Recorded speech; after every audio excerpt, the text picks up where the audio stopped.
Member, as many. The chair recognizes the honourable member for Fox Hill.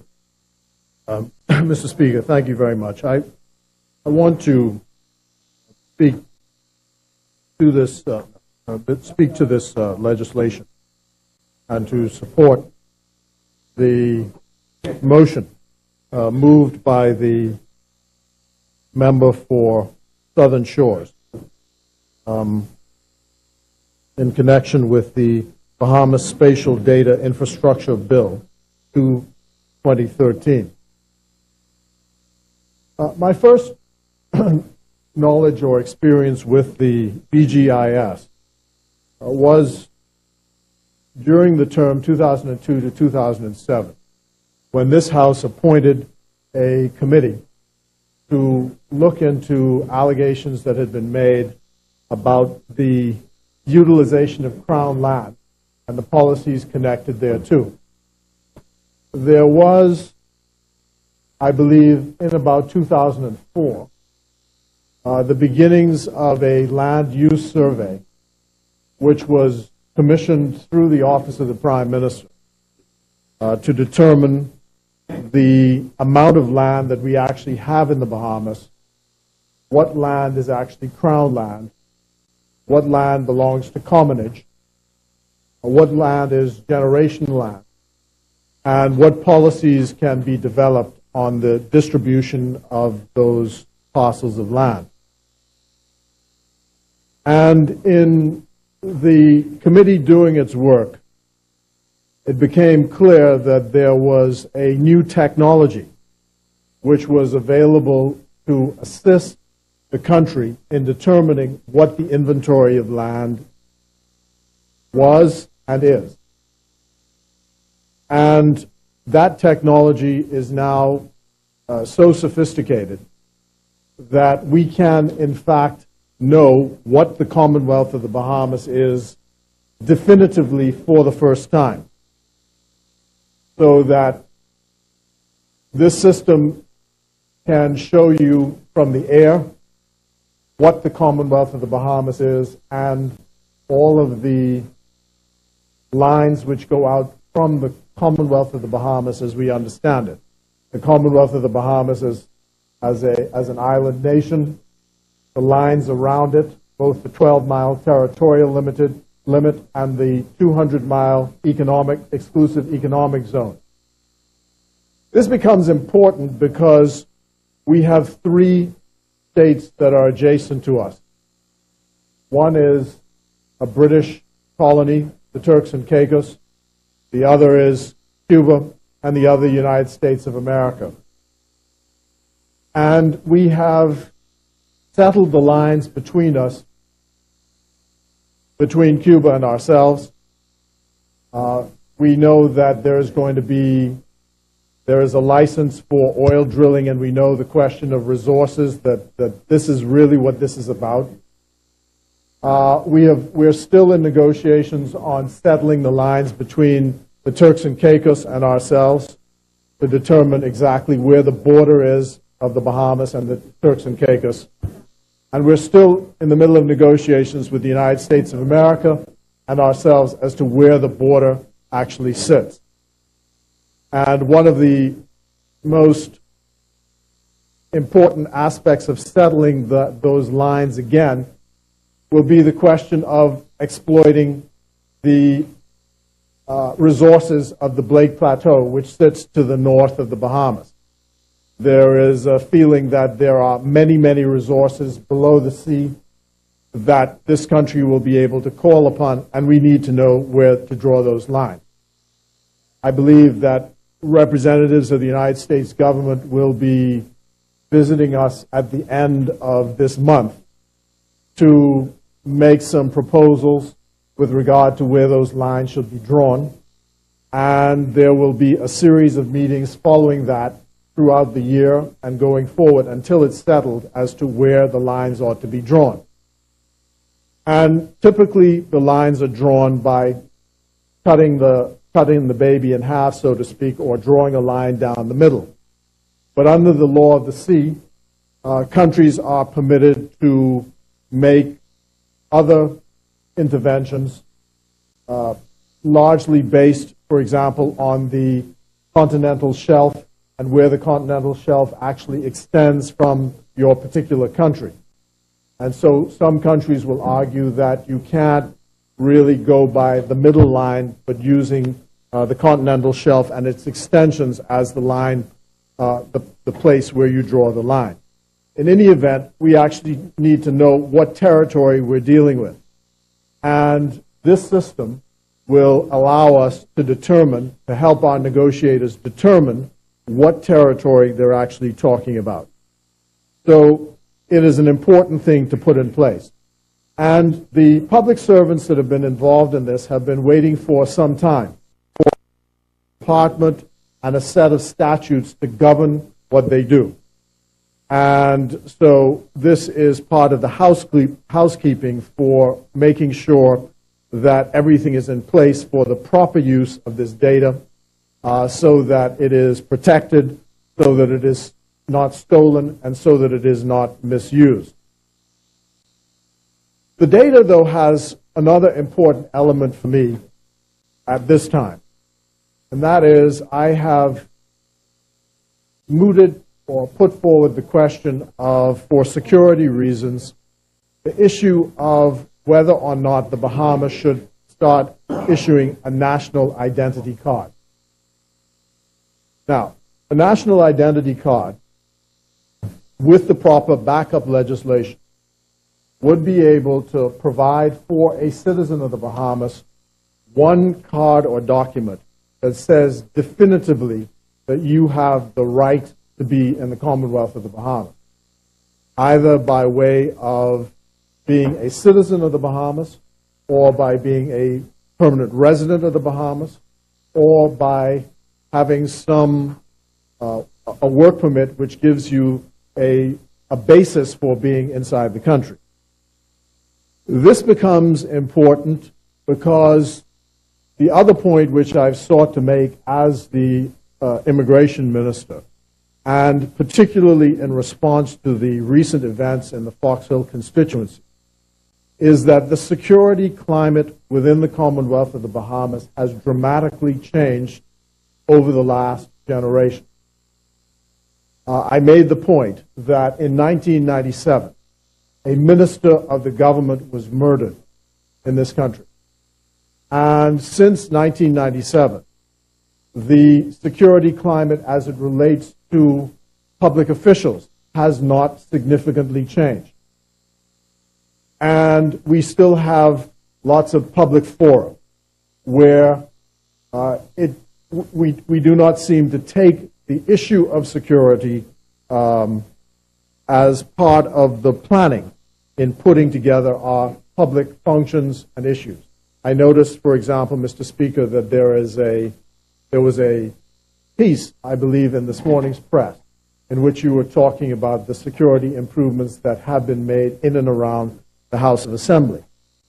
And so as we think forward, as we become proactive in what we're doing about security matters, the question is whether or not this national identity card will not assist in making our country more secure, in that you will be able to identify who actually belongs to the Bahamas, and within the law be able to say to someone, in asking their name, they would be able to provide definitive proof to do so. And I am advised that this system, the GIS system, has the technology which will be able to allow that to happen. And on such a card, you could have your national insurance number, your social services number, your birth certificate data, your biometrics, your passport number, your driver's license. All of this can be put on this card. There are some people who are concerned about civil liberties issues. And my own view is that is a legitimate concern for the use of this data. But my view around this is that such a card should not be made mandatory, that it should be something, if people wish to have it, they can have it. If they don't wish to take advantage of the technology, then they don't need to do so. So there'll be no mandatory provision to have it and no mandatory provision for people to carry it. It would just be an aid to your identity. And I think that that answers any civil liberties concerns. But I'm told that the technology we now have can be used and can be adjusted to do that, so that there would be a minimum of expense. And so this is a matter which is of interest, obviously, to those of us who run the passport and immigration infrastructure. I believe that, therefore, this is an important piece of housekeeping which is to be supported, and I therefore support the provisions of the bill. I believe also that there ought to be protections on privacy, on the use of this data, because I'm told that the data allows the state to be able to identify exactly where you are in the country and identify you down to your geographic address. So, for example, this would be an aid to the registration of voters. A registration system tied into the GIS can tell someone exactly where you are living, tied into your voter registration, and when you move, can also tie you to your new address.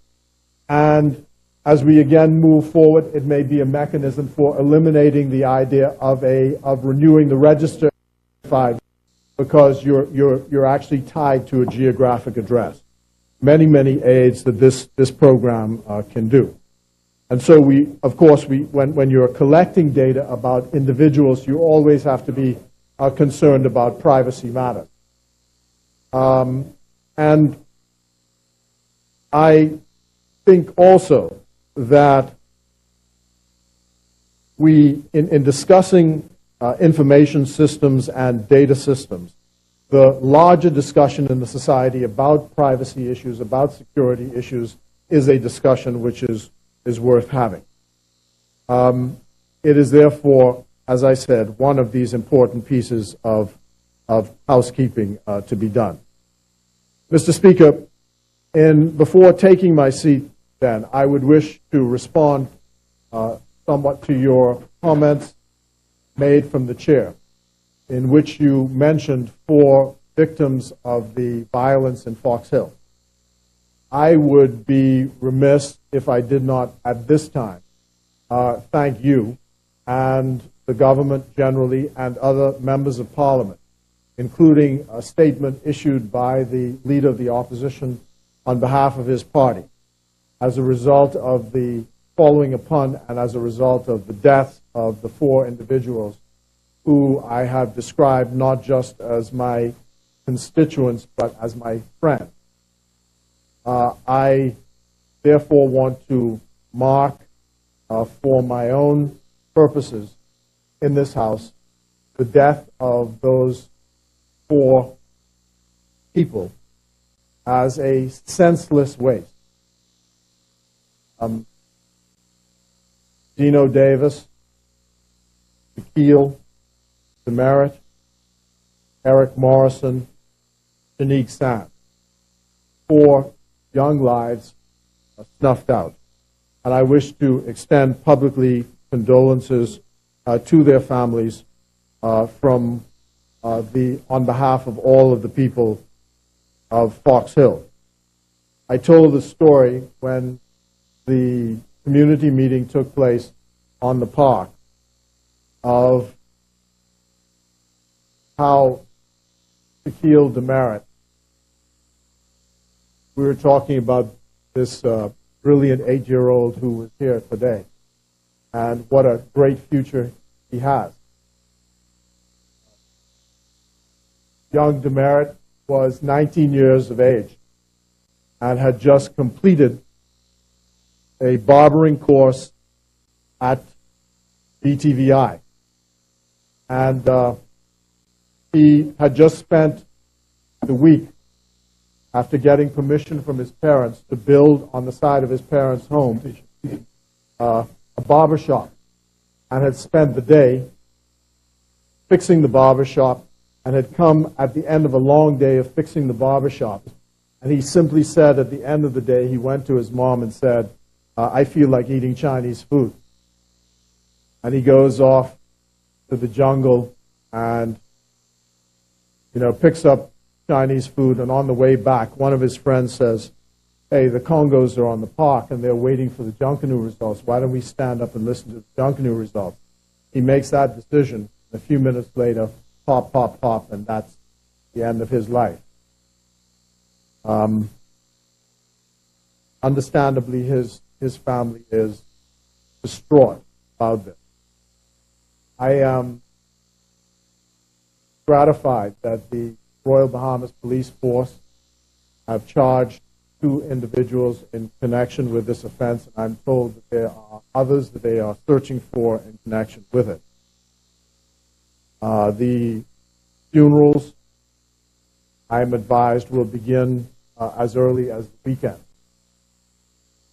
And so you can understand, those of you who know Fox Hill as a community, the Speaker and the Leader of the House and the Leader of the Opposition were there on the weekend for a basketball game. But you would know that if you call the names Davis, Ferguson, Demerit, Ramick, that you're actually striking at the heart of Fox Hill. And each of those families has a family member connected with those who died or were shot on the 27th of December. So there is a pall of sadness over the community. One of the things I've tried to say is that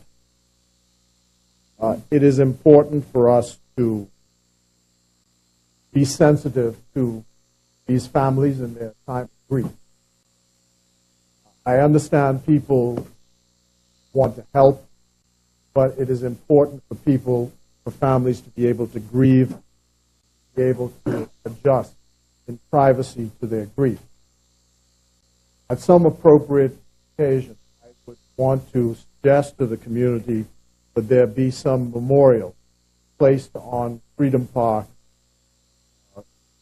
to memorialize 4 people who have passed away or who were killed, and I want to do it in consultation with the Congo's Junkanoo group. These people were connected with the Congo's Junkanoo group. Claude Zeno Davis was not only connected to the Junkanoo group, he was also a leader in the scout troop. The youngsters simply worship this as a leader. So it is a tremendous loss. So at some point, some appropriate point, there'll be a memorial. It's just important for us to, at this point, stand with the community, stand with their families in this hour of sadness, and to be sure that those who are responsible for this are brought to justice, and brought to justice efficiently, expeditiously. And in that we have I know that we have the support of the whole House. There are a number of initiatives which are being done in the community, and I was really gratified that was 2 days ago. The Deputy Prime Minister was in Fox Hill because there was the beginnings of a recruitment drive for the new hotel.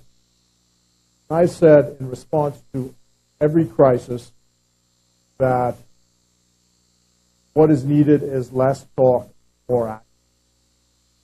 And the Member of Parliament for North Eleuthera, when he spoke, made some reference to 10,000 jobs.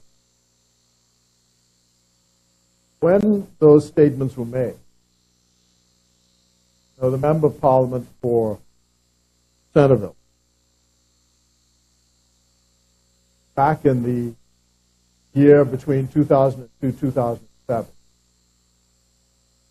came to us and tried to promote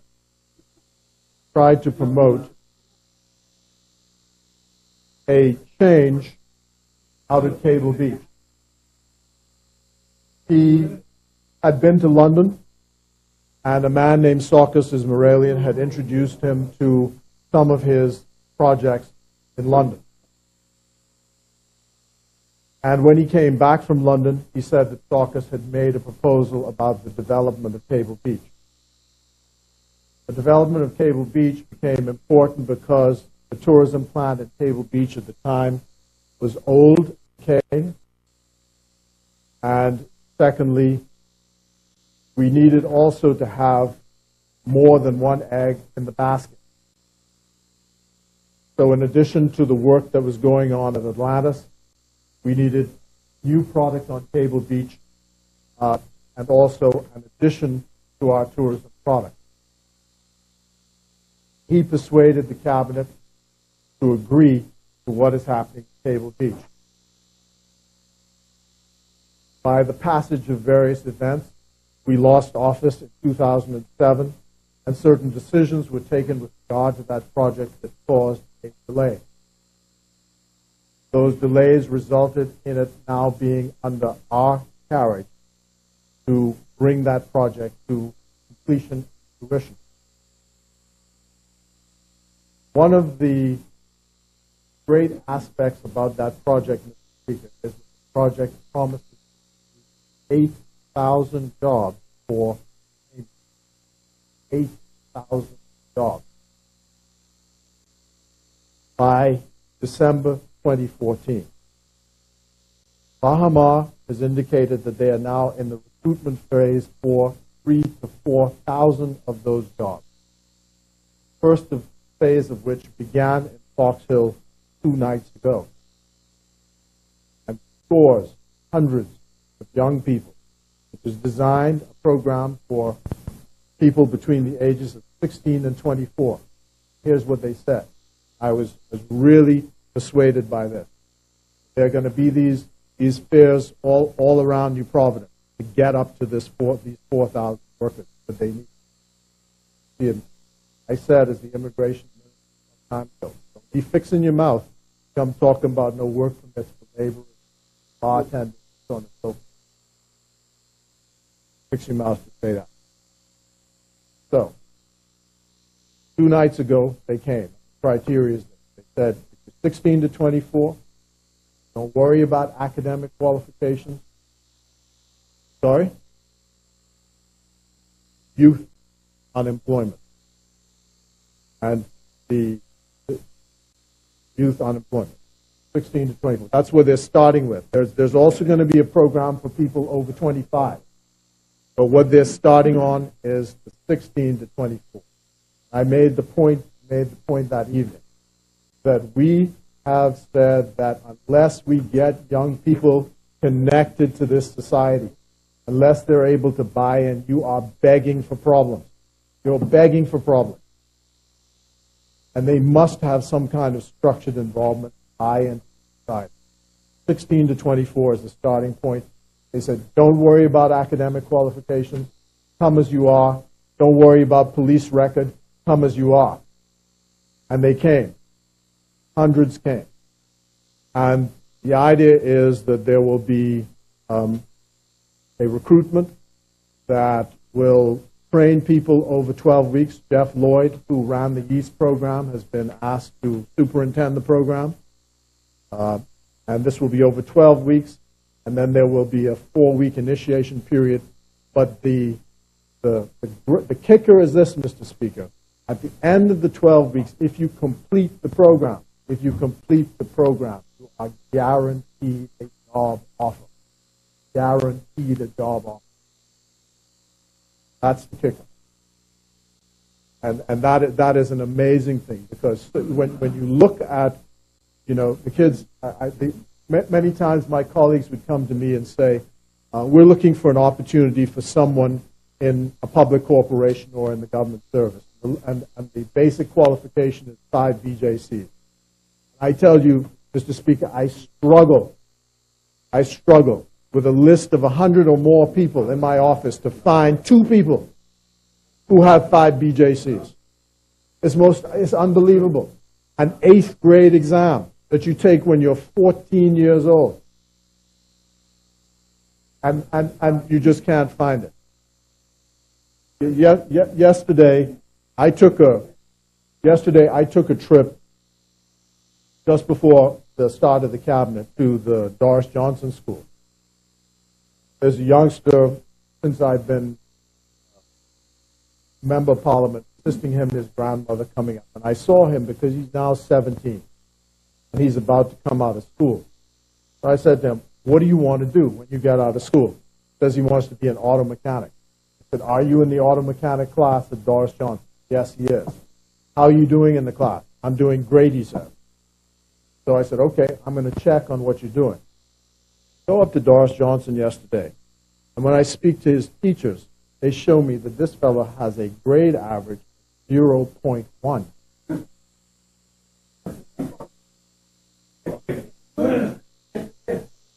Mr. Speaker, 0.1.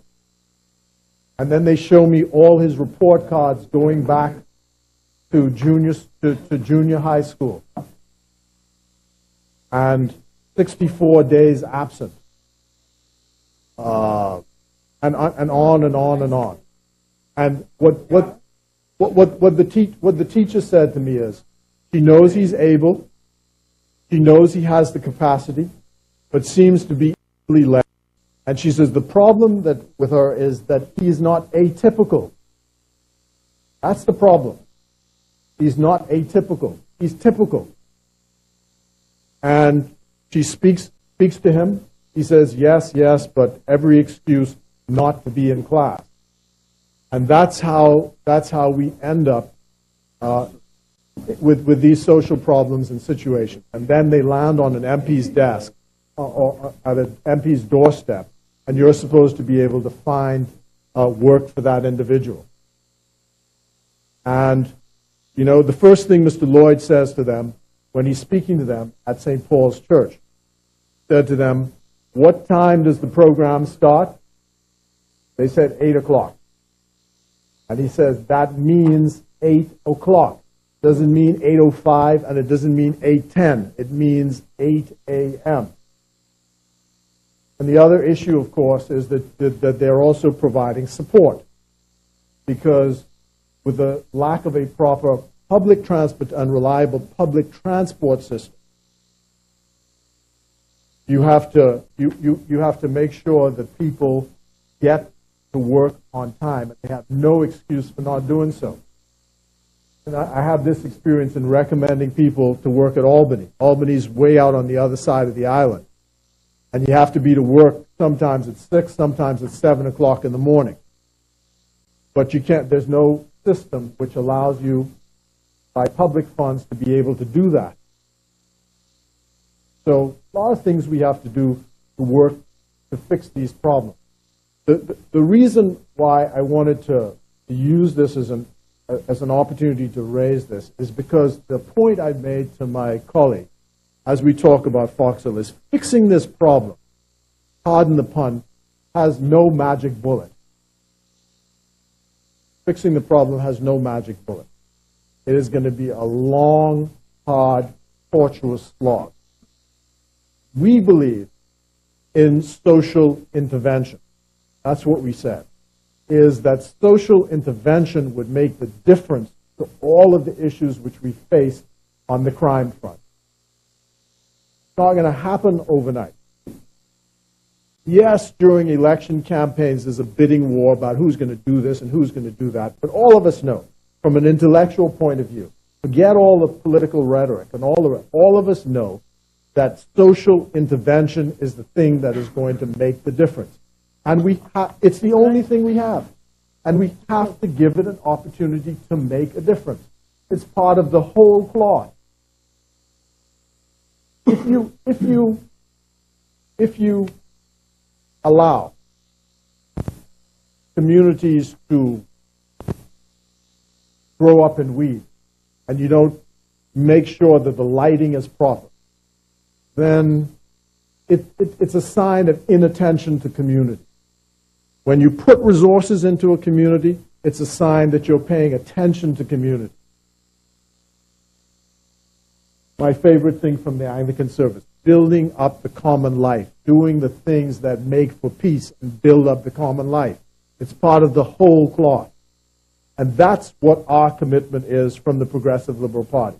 Our commitment is through thick and thin, no matter how you cuss us or you say we're doing bad and so on and so forth, we are going to slog through sticking with the people and stick close to them and make sure that their needs and requirements are fulfilled day in, day out, no matter what hour. That's us. No matter what hour. That's our commitment. Because we have, all of us, come from modest beginnings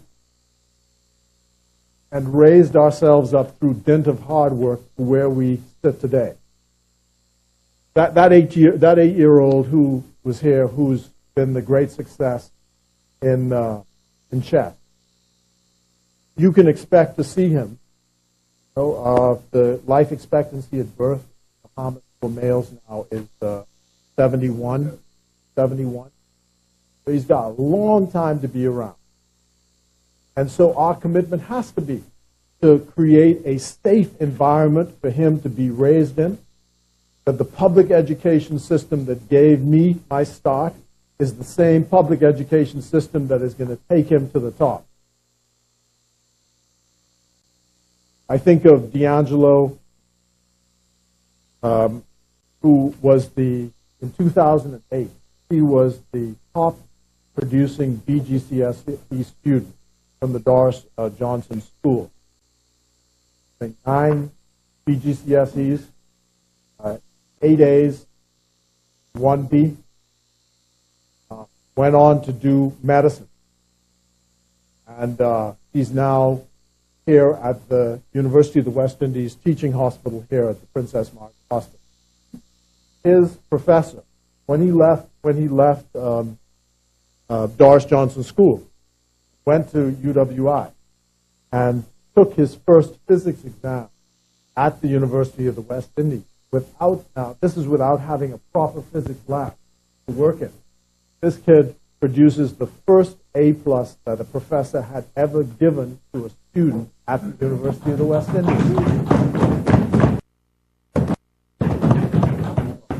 So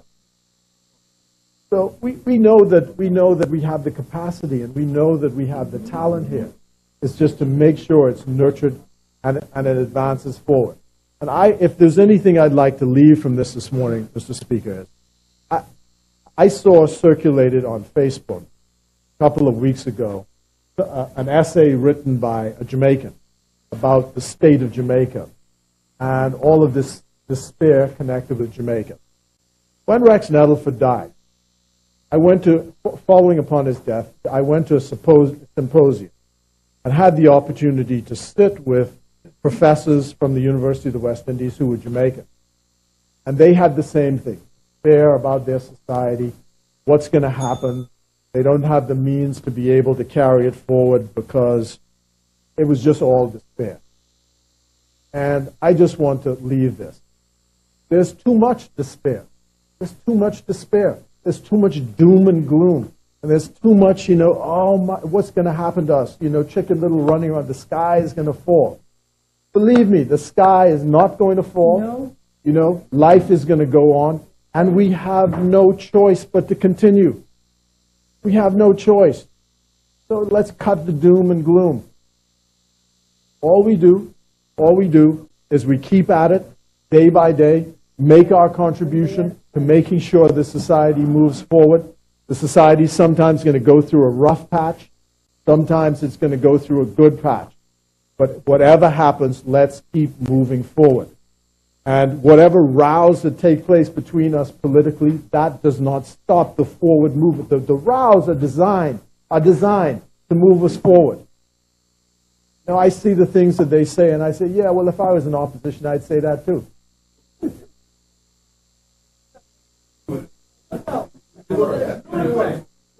Well, I said some. I did say some. some. You know, and I understand. I understand what it is to have to try and get a headline in newspaper. I understand. Yeah.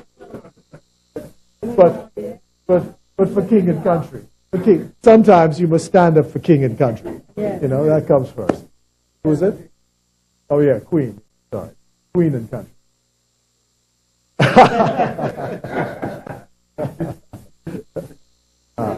But you get the point. You get the point. The point is, we're all concerned about security concerns. I made the issue about the national identity card as part of this, and I thank you for your support.